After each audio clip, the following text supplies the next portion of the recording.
Hello बच्चों, कैसे आप लोग। उम्मीद करते हैं आप सभी अच्छे होंगे। बच्चों, आज के इस लेक्चर में हम लोग एक बहुत ही इंपॉर्टेंट टॉपिक पर बात करने वाले हैं, जो कि आपके बोर्ड पॉइंट ऑफ व्यू से बहुत ही ज़्यादा इंपॉर्टेंट है ही, साथ ही में भविष्य में जो बच्चे प्रिपरेशन करना चाहते हैं, जैसे आईआईटी, नीट या जो अदर कम्पिटिटिव एग्जाम है, तो उनके लिए मैं आपको बता दूं, ये आज का लेक्चर बहुत ही ज़्यादा इंपॉर्टेंट बनता है। आज हम लोग इस लेक्चर में स्थिर वैद्युत स्थिर ऊर्जा के बारे में बात करने वाले हैं। तो चलिए लेक्चर को हम लोग स्टार्ट करते हैं और देखते हैं स्थिर वैद्युत स्थिर ऊर्जा आखिर होती क्या है। तो पहली मोटी बात आप ये जान लीजिएगा, जानते भी होंगे कि एकल आवेश के लिए मतलब सिंगल आवेश के लिए, एकल आवेश के लिए स्थिर वैद्युत स्थितिज ऊर्जा डिफाइन ही नहीं की जा सकती है। ठीक है, ये फिजिक्स में एकल आवेश के लिए स्थिर वैद्युत स्थिर ऊर्जा डिफाइन ही नहीं की जा सकती है। ये बात आप लोग जानते भी होंगे। कक्षा 11 में जब मैंने आपको वर्क पावर एनर्जी वाला चैप्टर पढ़ाया था, यानी कार्य शक्ति ऊर्जा वाला, तो मैंने वहां पर आपको अच्छे से बताया था। अगर आपको ये चीज अगर ध्यान होगी तो आप लोगों को पता भी होगा। चलिए हम लोग आगे बात करते हैं कि आखिर जब एकल आवेश के लिए स्थिर वैद्युत स्थिर ऊर्जा को डिफाइन नहीं किया गया है, तो इसका मतलब जाहिर सी बात है कि यहाँ पर दो या दो से अधिक आवेशों के लिए स्थिर ऊर्जा की बात हो रही होगी। जी हाँ, बिल्कुल सही बात है। तो यहाँ पर एकल आवेश के लिए नहीं, हमेशा आप देखेंगे स्थिर ऊर्जा कम से कम दो आवेश या उससे अधिक आवेशों पर ही बताई जा सकती है। तो यानी कि आवेश समुदाय की बात कर रहे हैं, आवेश समुदाय है ना। समुदाय मतलब यहाँ पर समझ गए हो कि वहां पर दो या दो से अधिक आवेशों की बात हो रही होगी। तो चलिए, अच्छा, यहाँ पर जैसे मैं मान के चलूं बच्चों कि एक आवेश समुदाय हम लेके चल रहे हैं। जैसे मान लो यहाँ पर एक ये Q1 और ये Q2 दो आवेश रखे हुए हैं बिंदु A और B पर।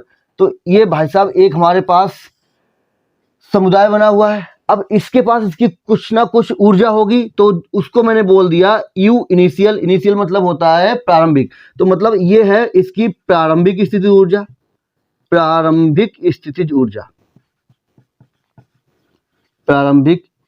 ऊर्जा। ठीक है, अच्छा जी। अब मैंने क्या किया, अभी ये कुछ ना कुछ दूरी पर आपके पास दिख रहे हैं। अब मैं इन दोनों आवेशों को पास लाऊं या इनको दूर ले जाऊं, यानी इनके बीच की दूरी में परिवर्तन करूं, तो आप देखिए, जैसे मान लीजिए मैंने इसको जो है इधर पास कर दिया, यानी Q1 Q2 को मैंने पास कर दिया, या आप दूर ले जाएंगे तो यहां पर मैंने क्या किया, यहां पर मैंने जो है इनकी स्थितियों में परिवर्तन कर दिया। स्थितियों में परिवर्तन करने पर आप देखेंगे कि यहां पर अब जो इसके पास ऊर्जा होगी वो दूसरी ऊर्जा होगी, जिसे मैंने बोल दिया इसे UF, यानी कि F मतलब फाइनल, यानी कि अंतिम स्थिति ऊर्जा। बात समझ में आई मेरे भाई, अंतिम स्थितिज ऊर्जा। ठीक है, यहां तक तो मुझे लगता है कि आपको कोई डाउट नहीं है, एकदम बातें क्लियर, क्रिस्टल क्लियर है, कोई यहां पर दिक्कत वाली बात समझ में नहीं आ रही है। देखिए, एक समुदाय को हम लिया कि यहाँ पर Q1 Q2 दो आवेश रखे हुए हैं प्रारंभिक स्थिति में कुछ इस प्रकार से। अब मैंने क्या किया, उनकी प्रारंभिक स्थिति में परिवर्तन किया। हमने क्या किया, यहाँ पर उन आवेशों को पास लाए, या उनको हम जो है दूर ले जाएंगे।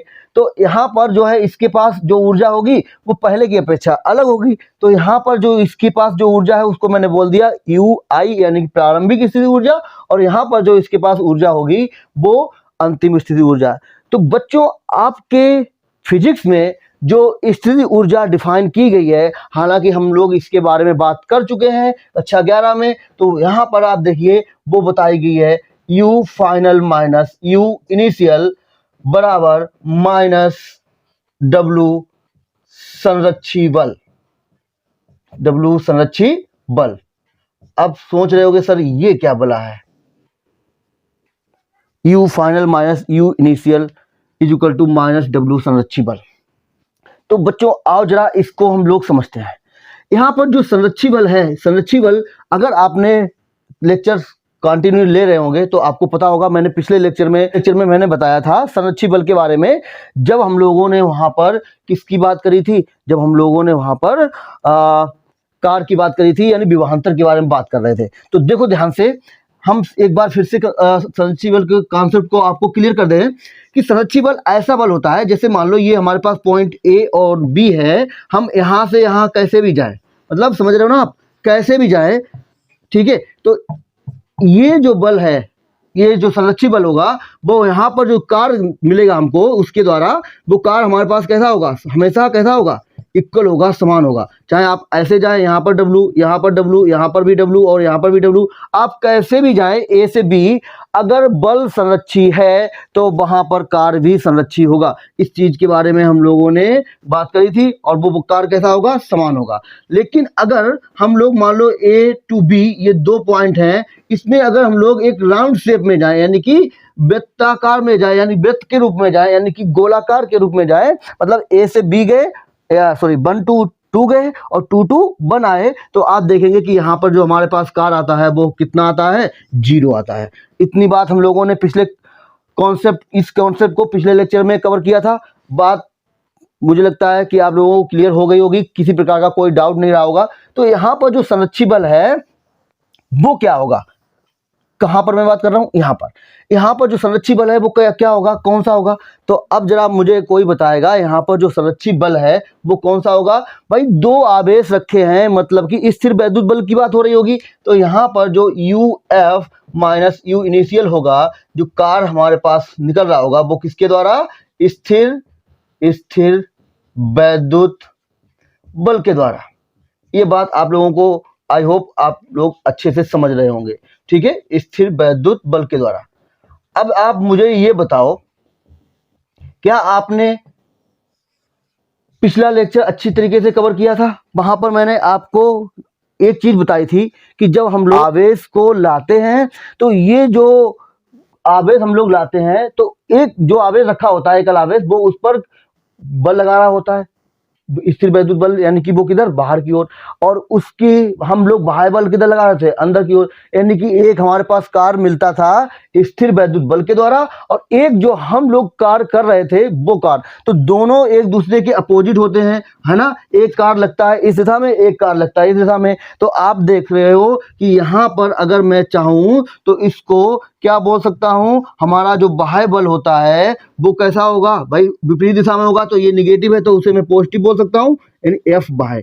यहां तक आप लोगों को कोई दिक्कत वाली बात नहीं होगी, ये चीज हम लोग अच्छे से समझ चुके हैं पिछले लेक्चर में भी। और मैं फिर बता दे रहा हूं कि यहां पर हम लोग जब आवेश रखे होते हैं, किसी आवेश को लाते हैं, ठीक है, तो हम लोग बाह्य कार्य कर रहे होते हैं, और इसके द्वारा इस पर एक बाह्य बल, स्थिर वैद्युत बल लग रहा होता है, तो वो लग रहा होता है उसके विपरीत दिशा में। अब यहाँ पर देखा कि वो कैसा है, निगेटिव है, तो ये कैसा होगा, पॉजिटिव होगा। बात समझ में आई मेरे भाई, ठीक है। तो हम लोग यहाँ पर देखो, यहाँ पर जब आवेशों को पास ला रहे होते हैं, आवेशों को ला रहे होते हैं, तो एक कंडीशन ध्यान रखनी होती है, और वो कंडीशन शायद आप लोगों को याद होगी। क्या कंडीशन बताई थी, मैंने बताया था कि जब आवेशों को हम लोग लाते हैं तो बहुत ही धीमे धीमे लाते हैं, यानी कि धीरे धीरे लाते हैं। अगर हम तेज लाएंगे तो उनकी गतिज ऊर्जा में परिवर्तन हो जाएगा, जो कि होना नहीं चाहिए। ये हमने आपको बहुत ही अच्छी तरीके से समझाया था। आई होप आप लोगों ने वो लेक्चर देखा होगा, तो बहुत अच्छी तरीके से इस चीज का आप आनंद उठा पा रहे होंगे। तो बच्चों, कंडीशन क्या है, कंडीशन ये है कि जब हम लोग आवेशों को पास ला रहे हैं या दूर ले जा रहे हैं, एक दूसरे के पास ला रहे हैं या दूर ले जा रहे हैं, तो बहुत ही धीरे धीरे ही ले जाते हैं। क्यों, ऐसा क्यों, क्योंकि भैया वहां पर जो गतिज ऊर्जा है, जो आवेशों की गतिज ऊर्जा है, वो ना बदले, का हो ना बदले। समझ में आई हो, ठीक है, समझ में आई हो, है आई हो, हाँ ठीक है, बहुत अच्छी बात है अगर आ गया है तो चलिए देखिए, यहाँ पर मैंने क्या बताया। यहाँ पर आप देख रहे हैं कि हम लोग यहाँ पर जो डेल्टा U है वो -W स्थिर वैद्युत बल के बराबर होता है। हम लोग जानते हैं कि स्थिर वैद्युत बल के विपरीत बाह्य बल लग रहा होता है, तो ये अगर निगेटिव तो ये कैसा होगा, पॉजिटिव होगा। बात समझ में आया मेरे भाई। तो यहाँ पर जब हम लोग बाह्य बल निकालते हैं तो आवेश को हम लोग लाते हैं, और आवेश को हम लोग कैसे लाते हैं, धीमे धीमे, है ना। टोनी कक्कर का गाना याद आ रहा है, धीमे धीमे। हाँ, गाया था उसने, टोनी कक्कर नहीं, टोनी वायरस। ठीक है। चलो यहाँ पर देखिए, हाँ बायस ही है बेटा, उसने जो है युवाओं को बिल्कुल बिगाड़ के रख दिया है। पता नहीं अजीब अजीब के गाने लेके आ गया, समझ नहीं आता है गाने हैं या कुछ है, कुछ उसमें ना ही सुर है ना ताल है, ना ही उसकी लिरिक्स समझ में आती है। फिलहाल मैं यहाँ पर आता हूँ, गानों पर नहीं, यहाँ पर देखो। तो यहाँ पर जो हम लोगों ने डेल्टा यू निकाला वो कितना है, वो हमारे पास प्लस बाय एक्सटर्नल है। और यहाँ पर आपने देखा कि जो हम लोग आवेश को लाते हैं तो वो आवेश को धीरे धीरे लाते हैं। ऐसा क्यों? ऐसा इसलिए क्योंकि उनकी गतिज ऊर्जा में कोई भी परिवर्तन ना हो। ठीक है, तो ये चीजें आप लोगों को क्लियर हो गई होंगी। चलिए अब हम लोग यहाँ पर थोड़ा बात करते हैं दो आवेशों के निकाय की स्थिति ऊर्जा के लिए। तो चलो आओ भैया, दो आवेशों के निकाय की स्थिति ऊर्जा के लिए निकालते हैं हम लोग, क्या स्थिति ऊर्जा निकलने वाली है हम लोगों के लिए। तो हेडिंग लगा लो आप लोग भी, दो आवेशों से बने निकाय की, निकाय मतलब इंग्लिश में बोलते हैं सिस्टम, निकाय की स्थितिज ऊर्जा, मतलब यहां पर जो स्थिर ऊर्जा की बात हो रही है वो आप समझ गए ना, स्थिर वैद्युत स्थिर ऊर्जा। ठीक है, चलो लिख देता हूं, निकाय की स्थिर वैद्युत स्थिर ऊर्जा, स्थिर वैद्युत स्थितिज ऊर्जा। आइए बच्चों, चलो आप समझते हैं इस चीज को, ध्यान दीजिए। चलिए हम लोग दो आवेशों से बने निकाय के बारे में थोड़ा बात करते हैं, सोचते हैं, बनाते हैं इसको। जैसे मान लो हमारे पास आप दो आवेश हैं Q1 और Q2, वो इस समय अनंत पर हैं। तो अनंत पर हमने मान लिया कि माना Q1 और Q2 आवेश कहां पर हैं? अनंत पर हैं, अनंत पर हैं। ठीक है भैया, अनंत पर है। तो अनंत पर अगर आवेश हैं तो वहां पर जो इनके पास स्थिर ऊर्जा होगी वो कितनी होती है? 0। तो प्रारंभ में हमने कहा माना अनंत पर है, तो आप जरा मुझे बताओ, प्रारंभ में हम लोगों ने अनंत माना है तो हम लोग जानते हैं कि वहां पर स्थिर ऊर्जा कितनी होती है? 0 होती है। अच्छा, तो ये कितना हो गया? 0 हो गया। अब अगर हम लोग यहाँ पर Q1 को, इस Q1 आवेश को उठाकर, मान लो यहाँ पर कोई एक बिंदु है A, इसको उठाकर यहां पर लाए। ठीक है, जरा सोचते हैं। अब जब Q1 को हम लोग यहां पर बिंदु A पर ला रहे हैं तो हम लोगों को यहां पर कार्य करना पड़ेगा। ठीक है, तो यहां पर हमको कार्य क्या मिलेगा? W एक्सटर्नल Q1 कहां से ला रहे हैं? अनंत से बिंदु A पर ला रहे हैं। जरा सोचो, जरा सोचिए, यहां पर Q1 को जब हम बिंदु A पर ला रहे हैं तो Q1 पर यहां पर क्या हो रहा होगा? क्या A पर यहां पर पहले से कुछ था? नहीं ना। तो जब इसको हम ला रहे होंगे तो यहां पर हमें कोई भी इसको लाने पर अपोज नहीं करने वाला है, मतलब कोई इसका विरोध करने वाला नहीं है। तो यहां पर कार्य हमको कितना मिलेगा? जाहिर सी बात है, यहां पर जो हमारे पास कार्य होगा वो कितना होगा? 0 होगा। इतनी बात समझ में आ गई? समझ में आ गई, कोई अपोज करने वाला ही नहीं है। ठीक है भैया। अच्छा, अब अगर मैं यहां पर ये मान लो हम बिंदु A पर लाए, बिंदु B पर जरा सोचिए Q2 को ला रहे हैं। जब Q2 को लाएंगे तो अब आप बताओ, इस बिंदु B पर जरा सोचो, इस बिंदु B पर जरा सोचो, अगर मैं Q2 को ला रहा हूंगा तो अब भाई साहब बिंदु A पर कौन आ चुका है? Q1 पहले से प्रेजेंट हो चुका है। तो अगर Q1 आ चुका है तो आप जरा मुझे ये बताओ, ये Q1 भाई साहब जो है कुछ करेंगे इनके साथ? हाँ जी, इस बिंदु आवेश पर आपको पता होगा, इस बिंदु आवेश पर एकल बिंदु आवेश के कारण किसी बिंदु पर विभव लगता है, तो यहां पर विभव लगेगा और वो विभव कितना होगा? कितना होगा? BV बराबर K Q1 अपान R। इस बिंदु B पर जो विभव लग रहा होगा वो कितना? K Q1 अपान R। वो किसकी वजह से लग रहा है? वो आवेश Q1 की वजह से लग रहा है। बात समझ में आई मेरे भाई? यहां तक तो एकदम बिल्कुल क्लियर होना चाहिए, कोई दिक्कत वाली बात नहीं है। अब भाई साहब जब हम इसको ला रहे होंगे तो हमें यहां पर कार्य करना होगा। वो कार्य कितना होगा? W एक्सटर्नल इनफाइनाइट टू कहां पर ला रहे हैं? बिंदु B पर ला रहे हैं। तो ये कार्य हमको निकालना है। अच्छा, आप जरा मुझे ये बताओ, यहां पर आप देख पा रहे होंगे कि आवेश जो Q2 है उसको हम लोग कहां से ला रहे हैं? इनफाइनाइट से ला रहे हैं। आप ध्यान दीजिए, इसको कहां से ला रहे हैं? इनफाइनाइट पर। तो यहां पर पहले से अब इसके पास पोटेंशियल डिफरेंस है, इसके पास पोटेंशियल है ना बिंदु B पर। जब यहां से हम ला रहे होंगे तो इस पर हमको क्या मिलेगा, पोटेंशियल डिफरेंस। अनंत से ला रहे होंगे, देखो अनंत से बिंदु बी पर इस Q2 आवेश को ला रहे हैं, तो वहां पर हम लोग पोटेंशियल डिफरेंस जानते हैं, वैद्युत विभवांतर कितना होता है, W external infinite to B होगा, है ना। बी पर ला रहे हैं, कहां से, अनंत से ला रहे हैं, और बटे जो आवेश लाते हैं उसका भाग, आवेश किसको ला रहे हैं, Q2, तो Q2 का लगेगा भाग। बात समझ में आए मेरे भाई। इसको हम लोग क्या लिखते हैं, इसको हम लोग पीछे चैप्टर में बात कर चुके हैं, फाइनल माइनस इनिशियल। तो फाइनल बिंदु कहाँ है, बिंदु बी पर ला रहे हैं, तो बी बी माइनस कहां से ला रहे हैं, इनफाइनाइट से ला रहे हैं, is equal to W external infinite to B upon Q2। बात समझ में आई मेरे भाई। तो यहाँ पर आपको जानकारी होगी कि अनंत पर विभव कितना होता है, 0 होता है। तो यहाँ से आप देख पा रहे होंगे BB बराबर W external infinite to B, और ये जो कार्य है वो आप देख पा रहे होंगे किसकी वजह से है, Q2 आवेश की वजह से है, आप देख रहे होंगे। तो यहाँ से ये हमारे पास जो कार्य आ जाएगा वो इनफाइनाइट टू B Q2 के लिए, तो भाई साहब वो कितना है, BB इंटू Q2। सिंपल सी बात है, इसको हम लोग क्रॉस मल्टीप्लाई कर सकते हैं। अब भाई साहब जरा बताओ BB कितना है, बिंदु B पर विभव हम लोग देख चुके हैं कितना है, K Q1 अपॉन R, और ये जो विभव है वो किसकी वजह से है, इस बिंदु A पर जो आवेश Q1 रखा है उसकी वजह से है। तो यहाँ पर आप देखेंगे इसकी जब वैल्यू रखोगे आप, तो वो कितनी आने वाली है, K Q1 upon R into Q2।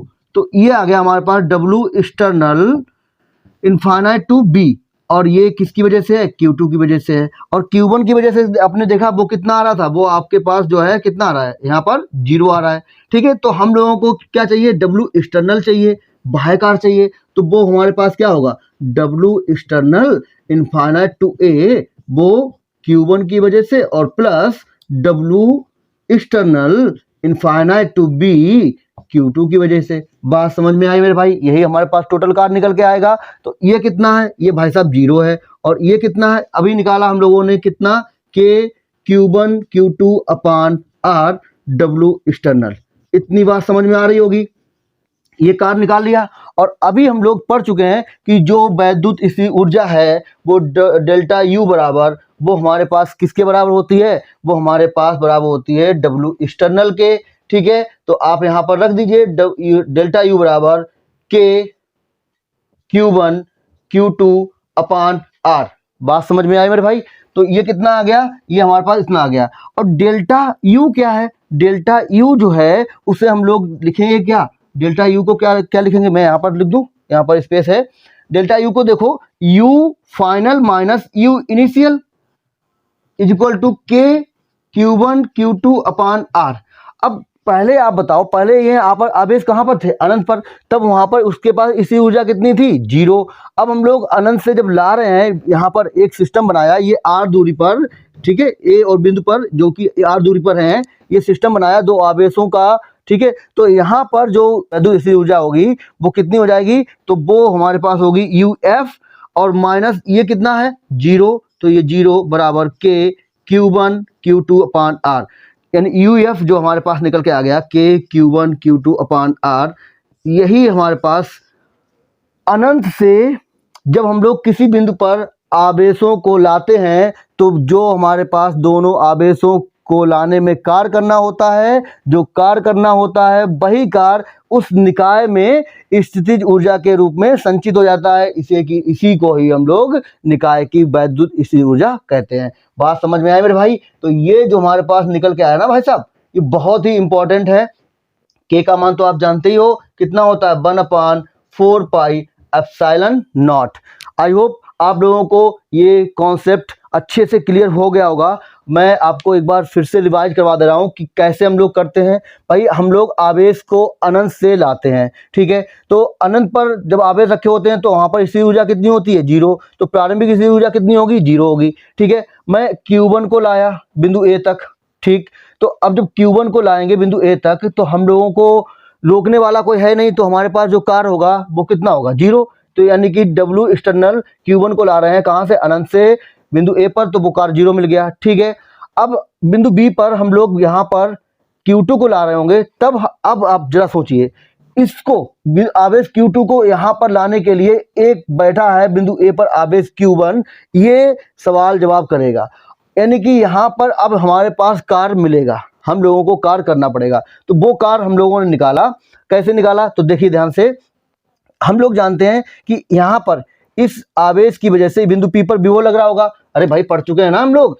एकल बिंदु आवेश की वजह से बिंदु P पर विभव कितना, Bp बराबर KQ/R पढ़े हैं ना, वही लगाया हम लोगों ने। तो यहाँ पर कितना किसकी वजह से लग रहा है, इसकी वजह से, तो KQ1/R। समझ गए ना, ओके। तो ये देखो हम लोगों ने यहाँ पर जब यहाँ पर लाए हैं, अब यहाँ पर देखो, अब जरा लोगों को विभवांतर मिलेगा तो डेल्टा V बराबर होता है W एक्सटर्नल बटे जो आवेश लाते हैं उसको भाग देते हैं। तो आवेश किसको ला रहे हैं, Q2, तो ये आ जाएगा। और यहाँ पर डेल्टा V को मैं लिख सकता हूँ फाइनल माइनस इनिशियल, कहाँ पर ला रहे हैं, बिंदु B पर। कहाँ से ला रहे हैं, इनफाइनाइट से, तो VB माइनस D इनफाइनाइट। ये अनंत पर विभव कितना होता है, 0, तो ये 0 हो जाएगा। और BV बराबर हमारे पास इतना आके कितना निकल आया, वो ये आ गया। ठीक है, ये हमको पता है इतना होगा। ठीक है भैया, तो हमको बाहर W एक्सटर्नल चाहिए, तो वो इतना प्लस इतना, यानी कि हमारे पास कितना निकल के आ जाएगा, डेल्टा U बराबर KQ1Q2/R। बात समझ में आई मेरे भाई। तो यहाँ पर आप देखें डेल्टा U ये किसके बराबर होता है, W एक्सटर्नल के, बाहर के बराबर कर दो, या माइनस W स्थिर वैद्युत बल के बराबर हम लोग ला रहे हैं। तो हम लोग अपना कॉन्सेप्ट लगाकर यहाँ पर हम लोगों ने डेल्टा U निकाला। बात समझ में आई मेरे भाई। तो डेल्टा U को हम लोग क्या लिख सकते हैं, फाइनल माइनस इनिशियल। तो आप जरा मुझे बताओ, यहाँ पर फाइनल हम लोग अब निकालेंगे, ला रहे होंगे, तो जो फाइनल होगा और पहले से कितनी उसकी ऊर्जा होगी, तो वो हमारे पास जानते हैं अनंत पर कितनी होती है, 0, तो ये 0 हो जाएगी। यानी U final minus U initial बराबर KQ1Q2/R। तो ये 0 हुई, तो U फाइनल हमारे पास निकल के आ गया KQ1Q2/R। और K की वैल्यू कितनी होती है, 1/4πε0। तो ये हमारे पास निकल के आ जाएगा फार्मूला। बहुत ही इंपॉर्टेंट है बच्चों, आपको यहाँ पर बहुत सारे चीज़ें सीखने को मिलेंगी और बोर्ड एग्जाम के पॉइंट ऑफ व्यू से इम्पॉर्टेंट है। तो हम लोग बात करेंगे अब आगे किसी एक और इम्पॉर्टेंट टॉपिक पर जो आपके बोर्ड एग्जाम के पॉइंट ऑफ व्यू से इम्पॉर्टेंट हो, तो हम लोग उस पर अब चर्चा करेंगे। ओके बच्चों, तो आज के लिए इतना ही, मिलते हैं हम लोग नेक्स्ट वीडियो में। तब तक के लिए जय हिंद, जय भारत।